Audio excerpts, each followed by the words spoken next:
Now, I usually talk to the double doctor about religion or philosophy or history, but the Reverend Dr. Jerry Grimes, I want to talk to you, and I'm gonna carry you through the bottom of the half an hour. So we got a couple minutes here, and then I'm gonna carry you for a larger segment after the news break. But the first thing I want to start with is, I call you the double doctor because you just earned your PhD, or another PhD, if you will, another doctorate degree from the University of North Carolina, Chapel Hill. And I want to talk a little bit about that journey because, like my wife, you did it as a second act American, somebody that went and got that advanced degree later in life. You're going on 50, and you did it as a father.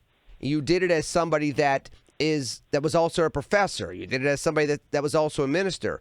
Talk a little bit about, and we only got about 4 minutes in this portion of the segment, but one, hello, and two, talk a little bit about what that was like with all those other responsibilities and how the moxie to stay the path was worthwhile, but you didn't always see the path even though it was underneath your feet. Well, thank you so much for inviting me, as always, Brother Lenny, and I thank you again, and greetings to your listening audience, and greetings to everyone and throughout the Commonwealth of Pennsylvania. And thank you again also for your very kind words, and also for your support throughout much of the journey. And that's really the key. I've often said the completion of a degree program has more to do with the support base around the student than it does the student. Now, this is not to by any means say that the student is not the one who's responsible for the studying, for the work, for the writing, and so forth, and the research. But without that support system in some shape, form, or fashion, whether it be institutional, familial, or communal, the process is nearly impossible. And so I will say just one distinction. So I hold 2 doctoral degrees, but they're very different degrees. The first was the Doctor of Ministry that I completed at Liberty University Baptist Theological Seminary, now the Rawlings School of Divinity in Lynchburg, Virginia. And that was in 2012. And that was a practical degree. Professionally, it would be closer, more closely related to, say, the Juris Doctor, or a practical degree of that nature, such as the Doctor of Psychology or the PsyD. And so that was for ministry because, as you know, I've been in practical ministry for 20 years. But the Doctor of Philosophy, the PhD, is generally understood to be the highest terminal degree in the world, and particularly a PhD from what's called an R1 university, a Research 1 university. Of course, in your area, the University of Pittsburgh falls into that category as well. And I have a few colleagues who are doing wonderful research there. And so that journey for me, as you mentioned, I was in Chicago pastoring. I was making a 6-figure salary. That's also another detail. I took roughly an 88% cut in annual income. And this was my second time attempting the PhD. So I attempted the PhD 20 years ago, then completed the DMin later after a triple master's degree. And then because of the kindness and just the faith and belief of one professor, Yaakov Shalom Ariel, who is just a wonderful professor at the University of North Carolina at Chapel Hill, he believed in me enough to really advance and advocate for my research. And that's really what it takes. It takes institutional support, which I had, and familial and communal support, and just constant prayer 25 hours a day. And I know there's 24 hours in a day, but you got to pray 25 hours a day when tackling something like this. So I'm going to get back to you after the news break. I'm talking to the Reverend Dr. Jerry Grimes, and I'm going to talk to him a little differently than I normally do. Usually I would get into current events and get into religion, get into faith, and maybe we will touch upon that. But the primary thing I want to do is I want to talk to him about second acts. I had an opportunity to go on both sides of the fence with Derek and Jen earlier today. Go to Apple Podcasts, look for their podcast, subscribe to them, YouTube. You'll find not only their previous episodes, but you'll find my episode with them shortly. But during that conversation, and I talk about it a lot in a Venn diagram of one, an American Story, I talk about second acts. And here's another example of a second act. And the reason why second acts are so important is because we need them in America at America 250. We need them in the Commonwealth of Pennsylvania because of the trends we've been seeing over the years in Pennsylvania. And we need them in southwestern Pennsylvania in particular because of everything that we talked about with PPS, with the kids and the violence and the teens, to the limited opportunities that we keep saying we needed to do something about, whether it's downtown Pittsburgh or across the county or the bevy of counties that we have in the southwest corner. So I want to talk about second acts with Jerry Grimes. I'll do that with my good friend, my brother, after the news on News Radio KDK. Lenny McAllister talking to the Reverend Dr. Jerry Grimes. Now, here's the interesting thing about second acts, because although you have one in your life, obviously, with the second time of trying to get this PhD and doing it later in life in your late 40s, there's also the dynamic of, well, you know, you're a reverend. So you're talking about doing a second act in your own life and inspiring other people to do a second act in their life, in lives, plural, while preaching a religion that absolutely positively is centered in second acts, i.e. the second act of humanity, Adam and Eve, the resurrection. How does that all come together for you, Jerry, in regards to putting it into secular terms, something that you have to profess and preach about on Sundays? Well, it's a unique challenge in that there has existed at different points, to a greater degree and a lesser degree, depending upon which decade we're discussing, post 1865 until now, in which there has often been a type of spiritualized anti-intellectualism that has pervaded, in general. It's just not the African American church. I can speak more directly from experience to certain segments of the African American church, but whether we're discussing Protestantism or Catholicism, there are certain parts of the social strata in which intellectual engagement of a text or life in the parish and life in the sort of the normality of congregants is viewed as antithetical. That if one is too vested in studying the Vulgate, too vested in studying and preparing individuals to be catechized and engaging in this type of academic rigor, that one is pulled away from one's faith journey. When in fact, we know historically, if we go back many centuries, I'm talking if we go back to Aquinas and Augustine and Athanasius and even before them, we know that that's not the case, that one can think and feel at the same time, and we're encouraged to do that.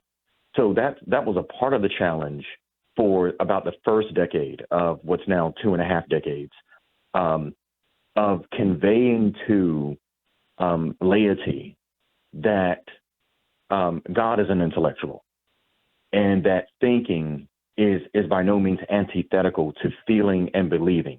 All three can happen at the same time, and it's preferable that they all happen at the same time.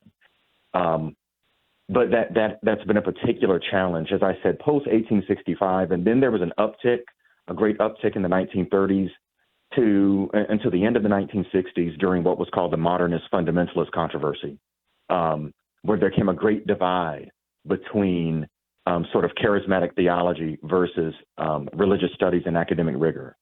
But I have found that people do want to know more. They just want effective teaching as to how to take some of these more seemingly abstract ideas about history and life in the ancient Mediterranean and how does that affect people, you know, who are living life today.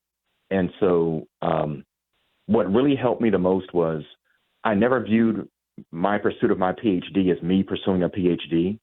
I focused on the work of people like Sarah Baker Leonard Tupper, who I've been privileged to speak about on this program, the co-founder of Shaw University, now the oldest historically black college in continuous operation. She was from Massachusetts, a great missionary who was a part of that great American Baptist movement to which John D. Rockefeller Sr. and H.L. Morehouse and so many others belonged.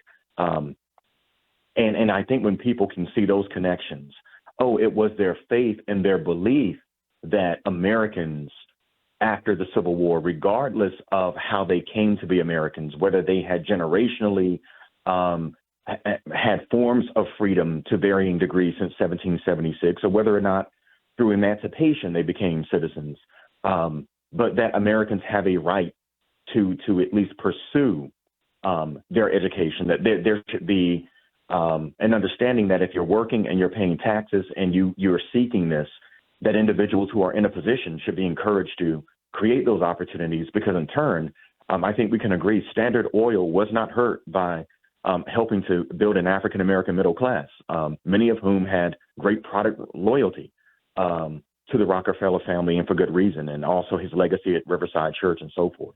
So when people can see those connections and see the work of Jesus working both in the boardroom, working in factories and in fields, working for the emancipated, working for those who desire education, then it makes more sense to them, and they can grasp it. That I didn't earn my PhD to live in the ivory tower. I think the ivory tower benefits from the street corner, and the street corner benefits from the ivory tower, and so forth. So let me ask you this, because I've had my lovely wife on here, a brilliant woman who's a second act student herself. You're obviously brilliant as well. But not everybody that's going to pursue a second act. I pursued a second act, and I wouldn't necessarily say that I match either one of you two in regards to your breadth of knowledge. What do you say to people that are looking to have a second act?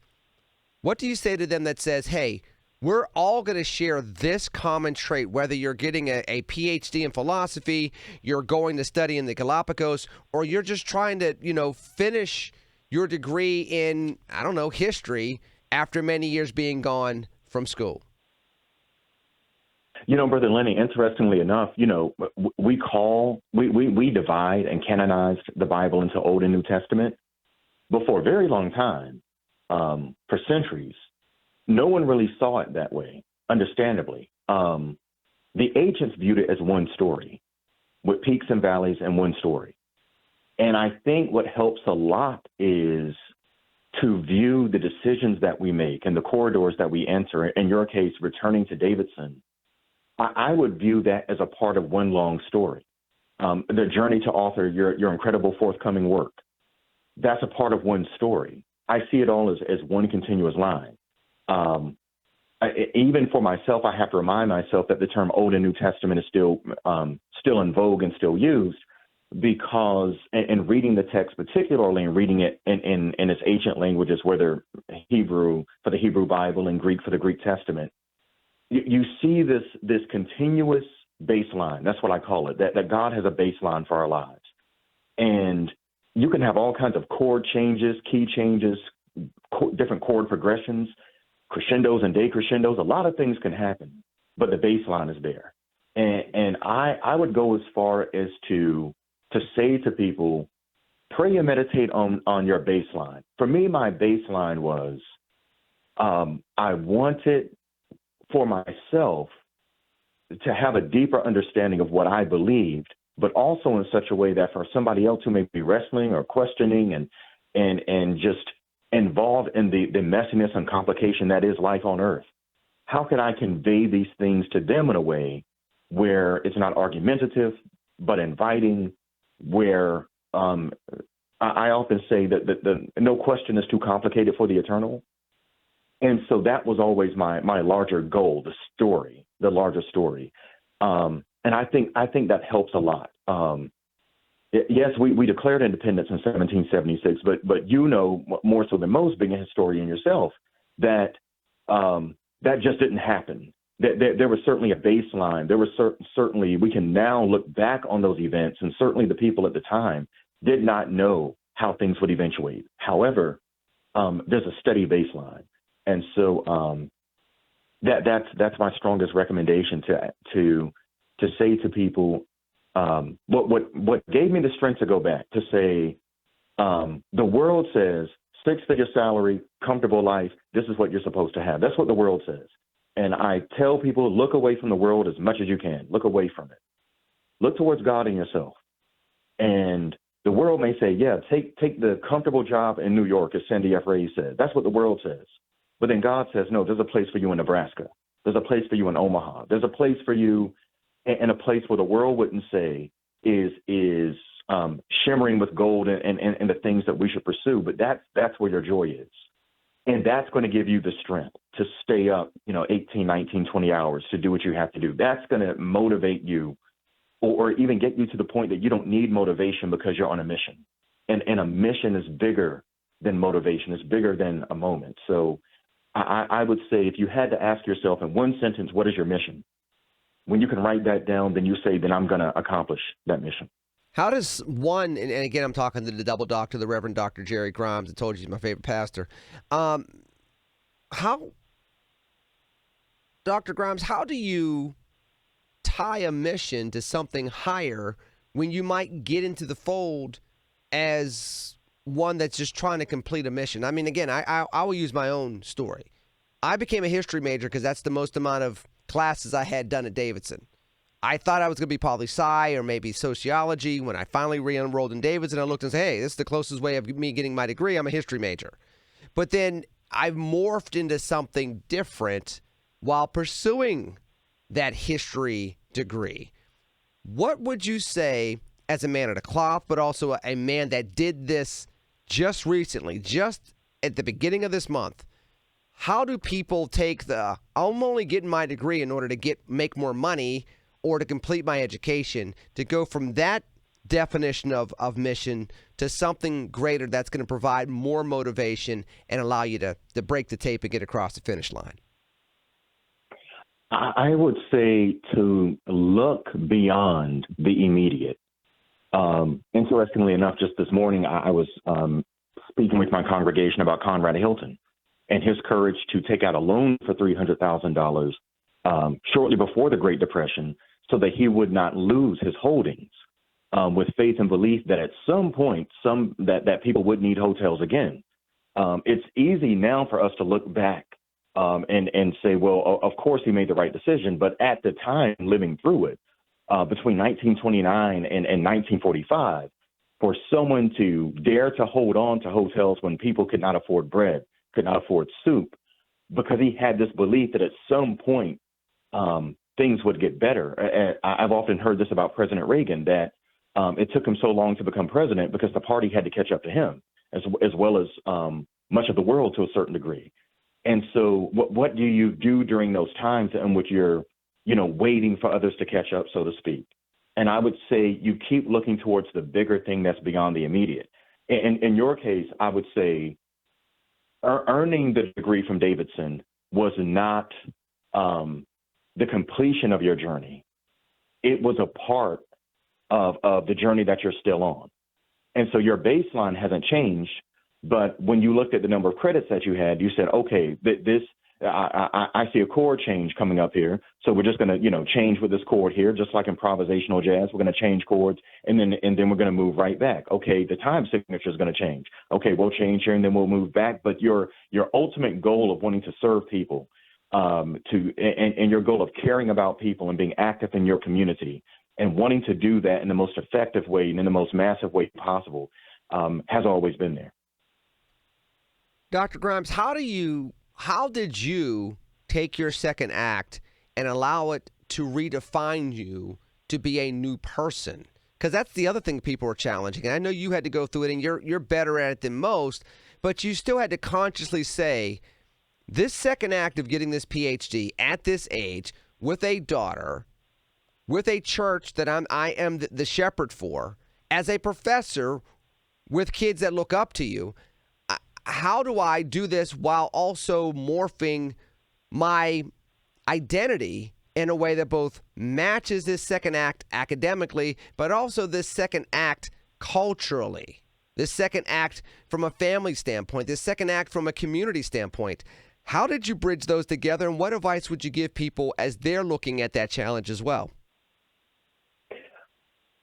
I would say in my case, so I spent 10 years teaching at North Carolina Wesleyan University, teaching in the adult and professional studies program. And so a majority, I would say well over 95% of the students were working adults. Classes were 6 p.m. to 10 p.m. We did a few things online, but there was still that in-class component. And I've also taught as a teaching fellow for the past 2 years at UNC Chapel Hill, and then at Shaw University very early in my academic career. And there is a significant difference between adult learners and the seriousness with which they take everything. And I would go as far as to say, at this point in my life, it was easier to get the work done because, as I often say, I don't know if I can say butt kicking on the air, so I apologize if I can't. But I often say, whoa! You just said butt kicking on the air. You said you apologized, and you don't know if you could say it, but then you said it. But go ahead. But I've often said the greatest blessing anyone can have is a substantial number of butt kickings, because they're the quickest. It's the quickest way to learn something. And sometimes now there are definitely exceptions, but many times a student who's 17, 18, or 19 has not yet acquired some of the bruises and scars of life that someone who's 40, 50, 60 has acquired. Those bruises that for me function the same way as chevrons, on one sleeve. Those experiences quicken and sharpen one's focus when doing a homework assignment. The homework assignment is not viewed as an assignment. It's viewed as, this is my path towards being able to provide for my family even more so and help my community. There's a clarity that comes with it. And I interestingly enough, just this morning, I was saying there's a tragic myth in this world that one can be too old to do something. I think we overlook the fact that Moses had been collecting numerous copies of AARP long before he ever went back to Egypt to start liberating people. I think sometimes we look at Charlton Heston and we look at different interpretations, and we forget that Moses, had been a nice, well and retired. He had his beachfront property, and he was doing well, relaxing in Midian before he starts, the 4-decade journey of liberating those who were in captivity. And so I have found there's a great football player by the name of Charles Woodson who said, but he lost in speed and physicality as he played. He gained in insight and actually found the older he got, the slower the game became. So I would say to anyone, the older you are, that is a superpower. You've been through things. You understand things the hard way. You have the scars. You have the bruises. You can recognize more quickly where something is going before it happens. It's like the quarterback who gets sacked enough to know I need to stay in the pocket and I might have 2 seconds to let it go. And so what I encourage people to do is to just say, okay, I'm going to do one small thing every day. I'm going to take 5 minutes to do one thing. I guarantee you that 5 minutes, day after day, is going to become 10 minutes. It's going to become 15 minutes. And the most important thing I would say is find yourself 2 mentors. The reason I say 2 is so if one is, busy and occupied, you have someone else you can speak to. The single greatest advantage you can have in life is to have someone in your life who has done what you're doing and wants to see you succeed. I would say that's more important than anything. And of course, I'm a little biased. I would also say this. And I know, as a clergy person, this probably won't be. You have to go very quickly. We got about 20 seconds. Okay, 20 seconds. I would say find a place for religion in your life. Vince Lombardi, Roman Catholic, never had a losing season. Bud Grant, a proud patriotic American, but never won a Super Bowl. I'll leave it there. That sounds like a true Packer fan. Very quickly, kind sir, where can people find your work? Peter's Tabernacle, 1870, but also to note, Chuck Noll was also a Roman Catholic, and again, many Super Bowls. So that Reverend Dr. Jerry Grimes, thank you for joining me here on News Radio KDK and making sure you threw Chuck Noll in there as well. Thank you so much for having me.